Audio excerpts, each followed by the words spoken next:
Hello guys, my name is Amit Sani and I welcome you in this daily Hindu analysis video in the morning. These videos come in the evening, the MCQ lessons come, and this is 16th of October. Important issues, articles, facts we are taking on everyday basis. PDF you are getting, and the evening lesson the MCQs are coming. PDF you are getting there, and the explanations are extremely important. Both the lessons are a kind of a single package there. You need to follow both of them. Both are free on the platform, and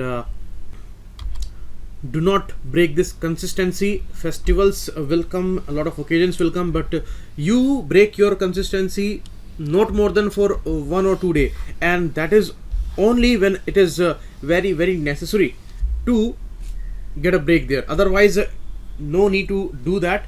This break in the consistency will be very costly, and you will take a lot of time to come back on the same track. So notice this thing in your preparation, and do not break it.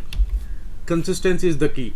Important courses on a premium platform, they are available at just 159 rupees per month, and that's all affordable one and very important courses. These are more than 10,000 people, they have subscribed to these videos, and you can get the feedback there. Pocket News app is trending on Google Play. You can download that. Regarding these courses, the descriptions are given below the video, and you can call on these numbers for all the payment related queries, and all the issues will be answered here. Chat section is available here on the website, and the PDF you will get here on this Facebook group. The Telegram channel is given there. Telegram works in mobile and computer both, so use this platform. Important help is available there. On Instagram also you can follow me, and the first issue related to GS paper 2 and 3. As this streak is going on now, after World Bank, the another Bretton Woods institution, IMF, International Monetary Fund, that trims growth rate to 6.1%, and it's a huge difference now from the last projection of it, and it is 6.1% now. So RBI, World Bank and IMF all are giving 6.1% number. So this is really concerning. Government may be in a kind of a denial mode there, but they are bound to take emergency measures, but still the conditions are out of control there. And here these projections are assuring that the future ones will also be going down like that. So there can be few further revisions in the RBI's projections and other reports too. Now this is the report under the annual publication World Economic Outlook by IMF. You see the IMF, World Bank and World Economic Forum, these bodies are extremely important, and consistently they bring their assessments and their annual publications. You need to revise all of them. Every year UPSC asks a question regarding these reports and publication. So IMF releases the World Economic Outlook. This question was asked in 2014 Prelims Examination, and they talk about the synchronized slowdown. They are in a way assuring this that there is a slowdown there, and it's a synchronized manner there, and there are spillover impacts of world growth projections too, and economies like America and European economies, they are also struggling, and that spillover impact is affecting India's growth projections there. So that's the issue, and they say that trade tensions they need to diffuse there, and multilateral cooperation and timely support to the activity is going to be the help there. And one article is there regarding the same issue, and the article says another grim reminder. Again, it is important for GS paper 2 and 3. It says that sharp cuts in growth forecast by IMF and World Bank underline slowdown's severity. So for sure this is a severe situation, and even the Nobel laureate Mr. Abhijit Banerjee, he also said that Indian economy is standing on a shaky ground. Anything may happen down the line, because if we do not take robust steps now, if we do not bring these labor reforms and the demand, if we do not improve in this country, then we may face a bigger crisis. And many of the reports, many of the experts, they are saying that the time after the fiscal year of 2020, or maybe with the starting of 2020 year, there can be a crisis like situation in many sectors. The power sector is hit, core industries other than these power industry, they are also hit, and the expected boost is not seen there even in the automobile sector. The October data, we will see how they are going to improve, but situation is not that much improved even after those big announcements by finance ministry and all.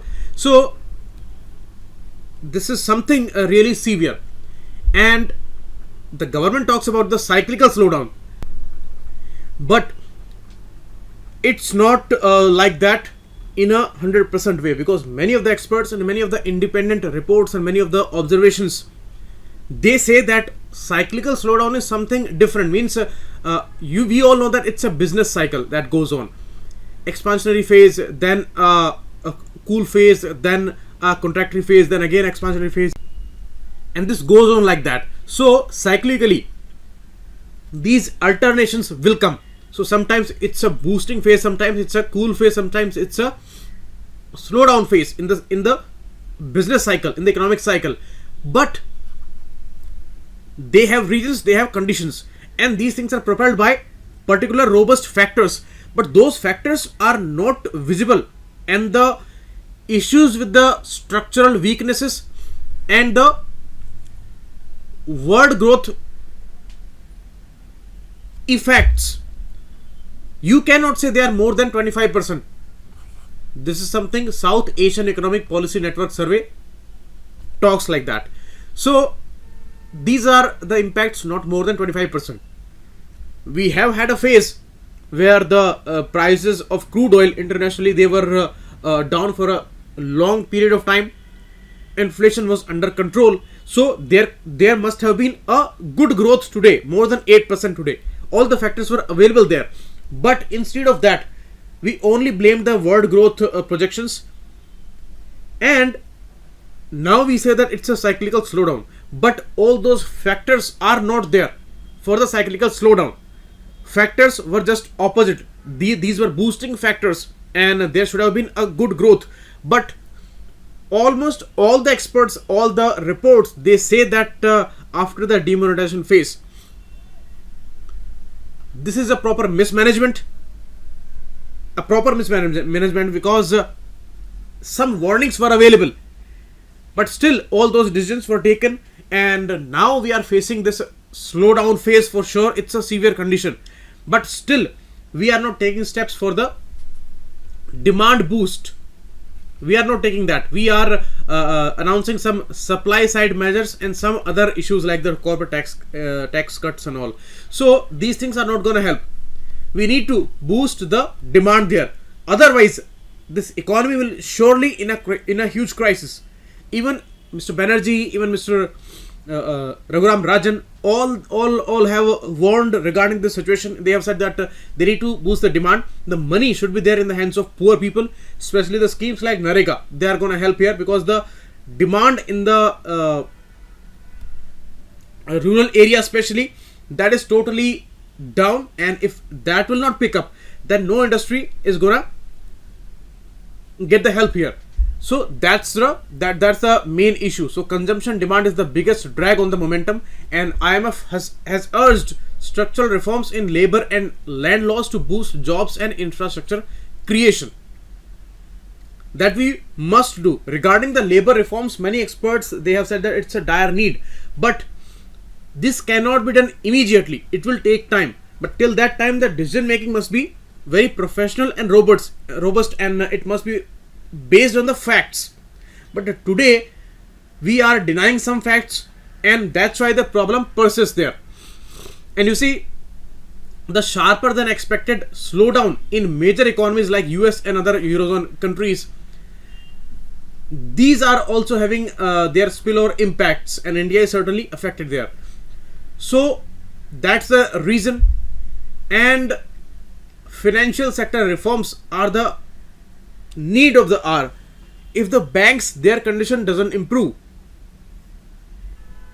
then we can never imagine a improvement here. This is something which is said by all the experts, that India's financial sector is going through a deep crisis, and the NPA situation and other credit issues and the NBFC issues, they can have a huge impact on our economy, and we may see a huge crisis just because of this reason. So we need to improve that situation. This is persisting for a long period of time now. It has been around 5-6 years that this sector is under deep trouble, and improvement we have not seen. So that was important. Next issue regarding the Swachhta Abhiyan and its survey. You see, the world's largest survey, Swachhta survey, according to their claim, it was there in the 2019 March. It was done by Ministry of Housing and Urban Development. Now, first we need to see the additional information that I have provided in the next page, and that is talking something about the methodology there. This time, as the ministry collected data, some methods were adopted. It was the issue of Swachhta Survekshan 2018, and this is 2019. Total marks are 5,000 now, where they were 4,000. And this time, additional parameters are taken and some changes are there, like service level progress 25%, certification, that is ODF, ODF plus and ODF plus plus, and the description of the plus and plus plus is given here. So this is something different and it is additional, and third party agencies are involved here, giving these star rating and all these ODF certificates and all. And there the problem lies.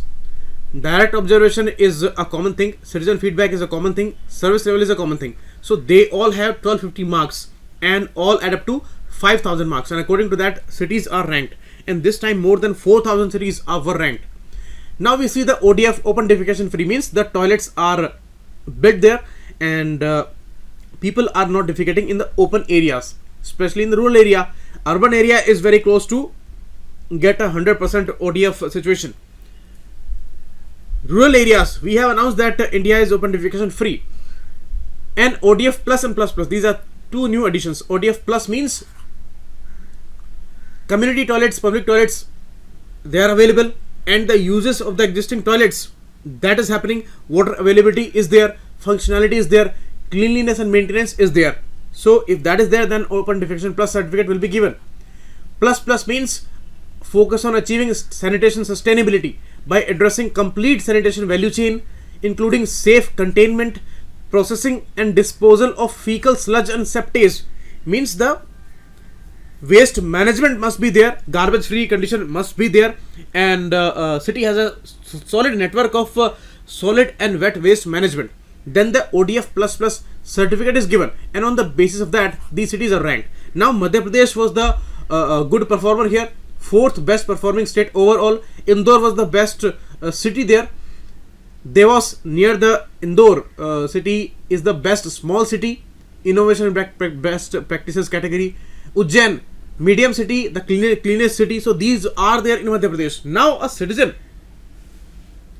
a resident of Gwalior, he complained about these datas. He said that these datas are totally fudged and they are manipulated datas and they are not correct. Because on the ground, you see, every day we travel on roads, we go into streets, and we know the ground situation is way more different than these claims on the websites and these reports. If you see the condition of garbage, the management of this waste, solid waste, wet waste, condition of these drains, there is a day-night difference, and still it is the condition. And if I talk about the capital of this country, then I see this situation in every road and the street there, because the claims are way more different. And I say this thing here that improvement has been there, but the situation is seriously different from the official claims there. If you see the condition of the working of municipality departments and their contract workers, then many problems are there. First of all, they are not paid well consistently, and most of them are the contract laborers. They are not permanent, and many issues are there, many strikes are there. So these conditions we see every other day. So that's the ground situation, that's the practical condition. And if we will deny those facts, then we will never become garbage free, we will never be efficient in waste management, as these claims are. According to these reports, cities are performing very well and there is no problem of the waste there. But that's not the situation, because these things are contradicted in some other reports like the health issues and other issues, where because of those waste, because of those filth, many problems are arising and many protests are there. People are always complaining about that. In every election campaign, this is the prime issue. But we have started a campaign, Swachh Bharat Mission. It was the ultimate need, and bigger need was the sincerity in the execution, but more sincerity is there in the data processing and the data claims.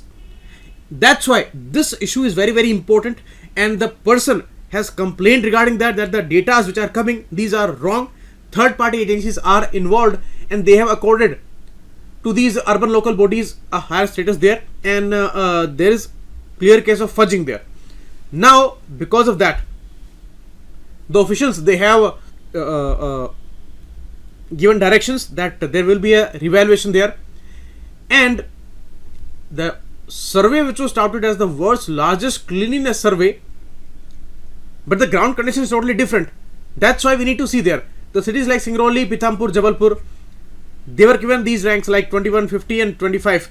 But this is not the situation, real situation of this country, of these cities. As the person says that Singrauli, Gwalior, Pithampur, they applied for just open defecation plus certificate, and that was also a important certificate. If we see the condition of this country, the cities, the towns, then ODF plus certification was important, but these were given ODF plus plus. That's really concerning. ODF plus plus means the cities have become like the European cities, and all cleanliness is there. No waste is seen on the roads, and garbage free cities, and the waste management practices are very strong.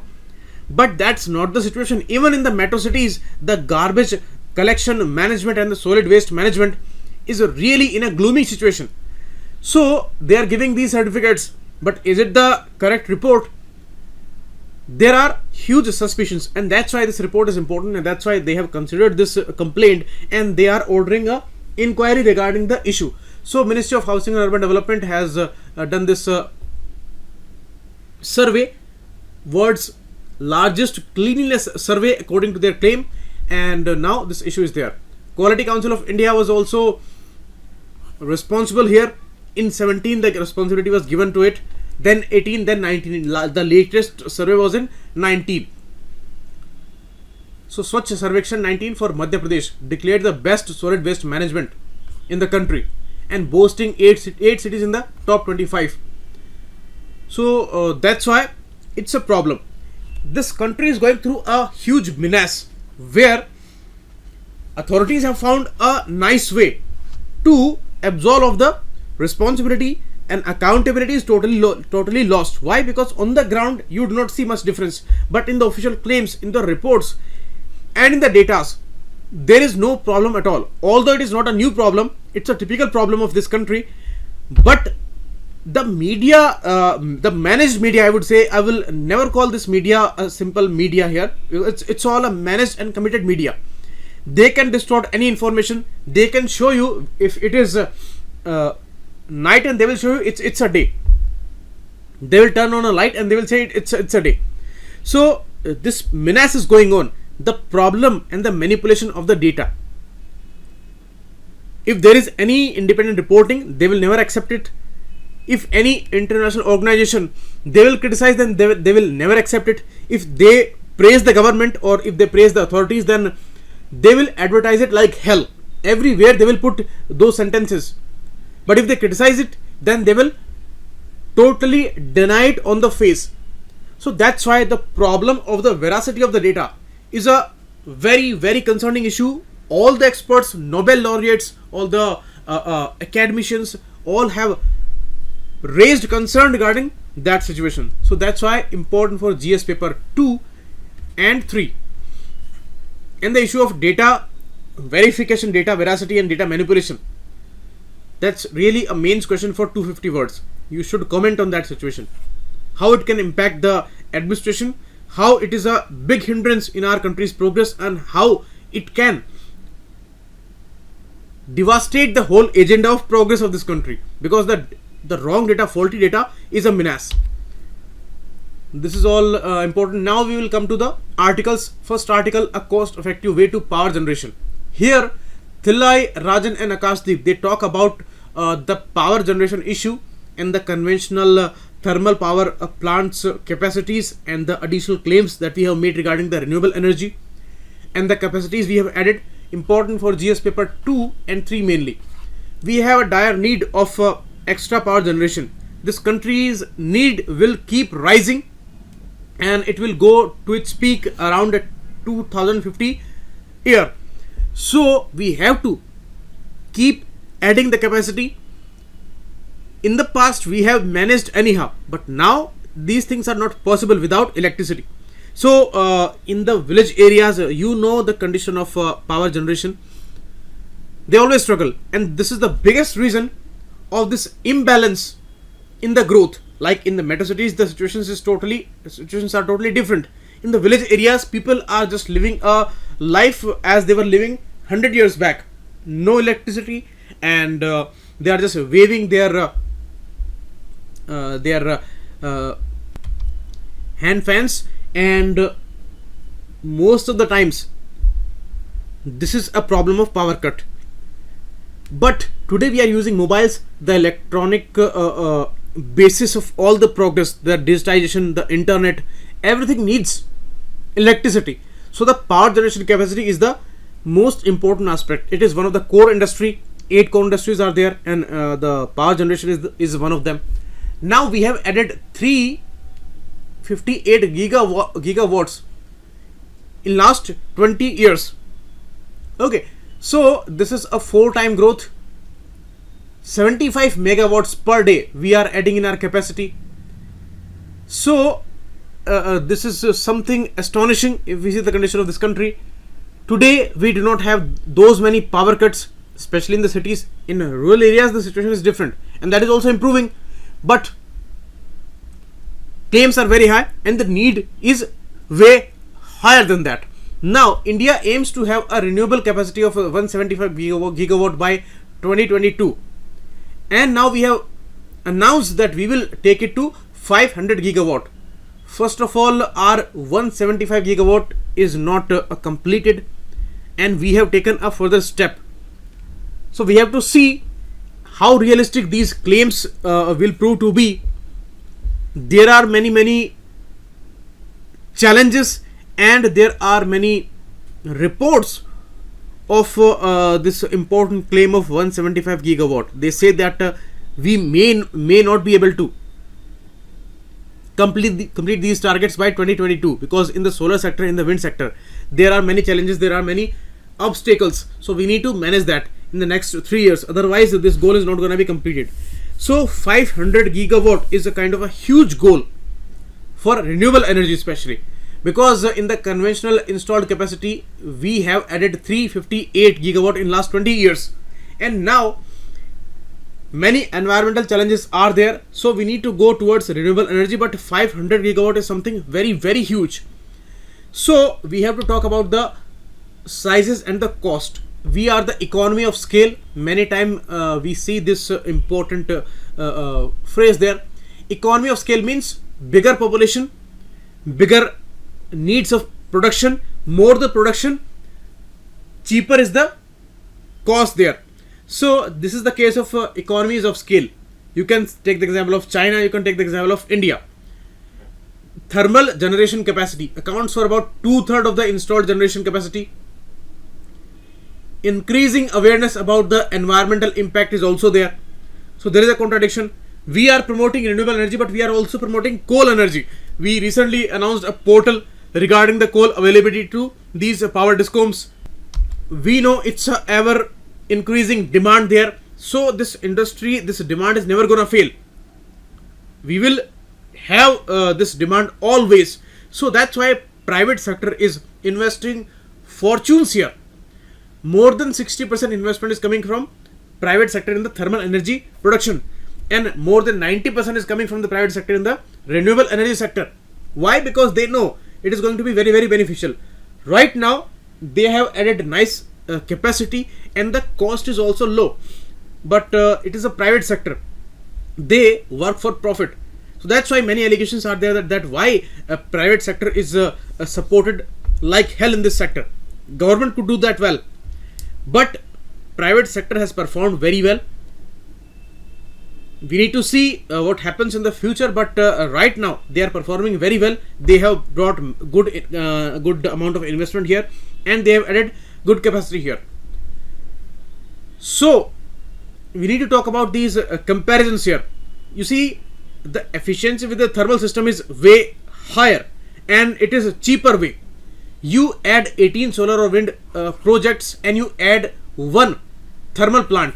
This is equal, means the capacity is 18 times higher for the thermal plant. So that's why the need is there, and we are still promoting the coal energy there, and we do not have great alternative there of it, because there are huge issues of capacity.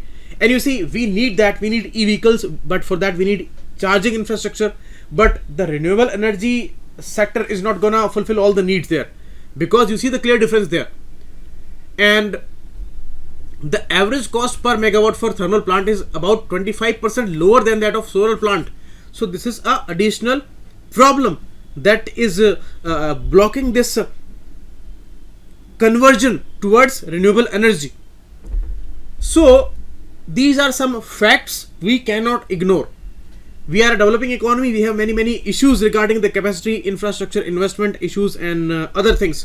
So we have to go with cheaper ways. Although we know that it is the issue of emissions, we have claimed so high on the international platform, but these are our needs. So that's why this is another example of major contradictory position for our claims internationally and the domestic condition in the country.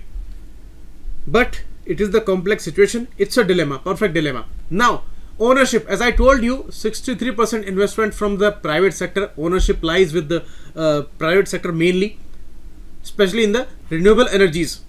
So the private investment, has it helped? Yes, it has helped till now. For the future, we do not know. We cannot say, because in India, the private sector, they can raise their prices anytime, and now lesser things are controlled and restricted, because government is a major enabler now for the private sector, and they are boosting, they are supporting them very well. Corporate tax cut was the prime example of it. So we do not know in the future. Recently Jio announced that it will charge 6 paisa per minute. So that was a huge outrage there, because they said that these things will be free forever.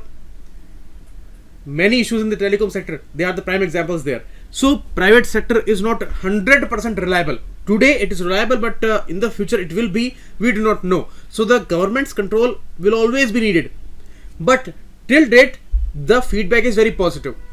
So fixed capacity cost and the operation and maintenance cost, these are two important components in the electricity tariff. So the maintenance cost, operational cost, they will always be there, but the capacity cost, that can be changed. Means efficient systems are coming, so additional capacity we need there, efficient systems we need there, higher technological advancement we need there. So for that, investment is coming. The UDA scheme in the states, that is going on, and many have switched towards that. Although they needed to invest there, and it shot up their deficits, but the condition is improving there. So private sector has helped here in both the issues, and things are improving. So further, we need to think about this issue, that how do we control this contradiction. We need to manage the environmental condition there. We have to take care of our claims also, and we have to work on our needs too. And the need is ever rising there, and with a very fast pace now. So that's a complex situation, and regarding that these facts are gonna help. With these facts you can write any important question for the mains, like how do we balance this environmental emission issue or international claims issue and the domestic power need there. And context is that the cost is cheaper for the conventional thermal power generation, and the renewable energy something is the better alternative in the context of environmental emission. So how do we balance this situation? How do we manage this contradiction there? Here the capacity costs are the main issue. As I told you, efficient systems are coming, so marginal capacity cost is decreasing day by day and more investment is needed, and that is also coming. So retiring some existing high cost capacity plants with newer plants could be explored, but that's not very easy. And if we compare the situation with other countries, like the issue of economy of scale I talked about, China is a prime example. China again shows a huge difference in the capacity of India and China. Whatever India has the capacity, the total installed capacity, China added 1/3 of that within 1 year of 2018. That much efficient China is. So that's why China is way ahead. It's generations ahead of India today. And we also need to optimize plant capacities, and the technological advancement is the key to success here. So that's the issue. And the declining marginal cost of capacity provides opportunities for replacing existing capacity with newer capacity, and the same issue, the same vigor we need to show in the renewable energy there. But right now the thermal power plant we need to improve and we need to support there, because that is only fulfilling our need here. Okay, so e-vehicles can be a great example to explain the situation here, and it is also applicable in the power sector too. So this is all in this article. Next issue, for a wider food menu. Tomio Sichori is the representative of FAO in India. He took the last Mann Ki Baat very seriously regarding the portion issue. Malnutrition is the major problem. University of Washington's important report of a global burden of disease that told that malnutrition is the leading cause of death and disability in India, followed by dietary risk and poor diet choices. Major problem we are going through. If you compare the situation of your great grandmother and today's generation, then there is a huge difference of the knowledge of the diet. They knew a diverse diet is needed. They used different grains there, and the micronutrient deficiency was not that much great. Even there was poverty, but the deficiency in the food of nutrients was not there that much. Today we are way more aware, way more efficient. Our average incomes are rising, but we are using more and more salty and sugary diets, and that's why even in the richest people malnutrition is the major problem. And that's why this Poshan Abhiyan, which was launched in Rajasthan last year, that is extremely important. The Poshan Maha is going on, that went on in September month, and every year we are celebrating Poshan Mahas and Poshan weeks there. Global Hunger Index talks about the India's shameful situation. Index 2018 ranked India 103 out of 119 countries. So shameful this condition is, and the richest are living in India. This is also a truth. Based on 3 leading indicators, India performed very bad here. Prevalence of wasting and stunting kids under 5 years of age, same age category, child mortality rate, or you may say infant mortality rate, and the undernourished population percentage. These 3 factors, India performed very badly here, and that's why FAO talks about the Poshan Abhiyan here. This is the amalgamation of technology, policy, political will, and the execution there. So it is very important because it is covering the pregnant mothers, lactating mothers, adolescent girls, and these females categories. So that's why it's very important. It is taking care of the biggest menace there, that is the malnutrition. The poor people, they are eating, but they are just eating. They are not eating well. So we need to biofortify our foods. Means we need to add the micronutrients there, and the awareness is the key.